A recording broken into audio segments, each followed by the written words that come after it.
ছেলে যে মৃত্যু হলো তাতে আপনার কষ্ট হচ্ছে না? মার তো কষ্ট হবে, আমি সে কষ্ট দরকার নেই। ও যা কর্ম করেছে তাতেই গেছে আমার শান্তি। মানে ও যে নাবালিকার সঙ্গে যে হ্যাঁ। অত্যাচার করেছে যা করেছে তাতে ওর মৃত্যু হয়ে গেছে, ভালোই। এই মুহূর্তে সবচেয়ে বড় ও চরম চাঞ্চল্যকর এবং বুক কাঁপানো ব্রেকিং খবর। বারুইপুরের নাবালিকা কিশোরীকে নৃশংসভাবে ধর্ষণ ও খুনের ঘটনায় পুলিশের এনকাউন্টারে নিহত প্রধান অভিযুক্ত প্রভাস সর্দার। কিন্তু এই খবরের মাঝে যে ঘটনাটি গোটা রাজ্যকে স্তব্ধ করে দিয়েছে তা হলো কুখ্যাত এই অপরাধীর মায়ের এক বিস্ফোরক ও ঐতিহাসিক বয়ান। নিজের গর্ভজাত সন্তানের এনকাউন্টারে খবর পেয়েও বিন্দুমাত্র চোখের জল ফেললেন না মা। উল্টে ক্যামেরার সামনে দাঁড়িয়ে স্পষ্ট ভাষায় জানিয়ে দিলেন ও যা জঘন্য কাজ করেছে তার ফল ও হাতে নাতে পেয়েছে।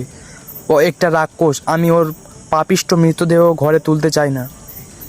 খোদ গর্ভধারিণী মায়ের এই অনর অবস্থান আজ অপরাধ জগতের সামনে এক মস্ত বড় চপেটাঘাত। এনকাউন্টারের পর ঠিক কী পরিস্থিতি বারুইপুরে, কী বললেন নিহত প্রবাসের মা, বিস্তারিত জানাবো আমাদের এই বিশেষ প্রতিবেদন।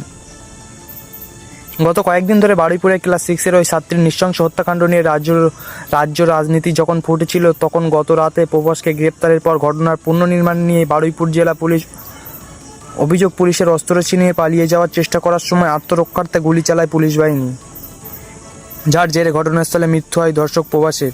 এই খবর প্রবাসের শান্তিপুরে বা বারুইপুরে গ্রামে বাড়িতে পৌঁছাতে কান্নায় ভেঙে পড়ার বদলে রাগে ও ক্ষোভে ফেটে পড়েন তার মা।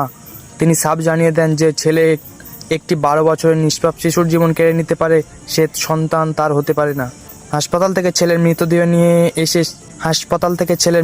নিয়ে এসে সৎকার করতেও সম্পূর্ণ অস্বীকার করেন এই জননী। বারুইপুরের এই নারকীয় অপরাধের পর থেকেই গোটা দক্ষিণ 24 পরগনা জুড়ে প্রতিবাদের দরবারে তীব্র ধোঁয়া উঠেছিল। সাধারণ মানুষ থেকে শুরু করে রাজনৈতিক দলগুলি যখন নারী সুরক্ষার প্রশ্নে রাস্তায় নেমেছিল, তখন পুলিশের এই দায়িত্ব কড়া অ্যাকশন এবং উত্তরপ্রদেশ স্টাইলের এনকাউন্টার অপরাধীদের মনে এক মস্ত বড় ভয়ের পরিবেশ তৈরি করেছে। এলাকার সাধারণ মানুষ এই ঘটনা আজ যেমন আহত আতঙ্কগ্রস্ত, তেমনি প্রবাসের মায়ের এই অনর অবস্থান তাদের মনে এক নতুন আশার আলো জুগিয়েছে।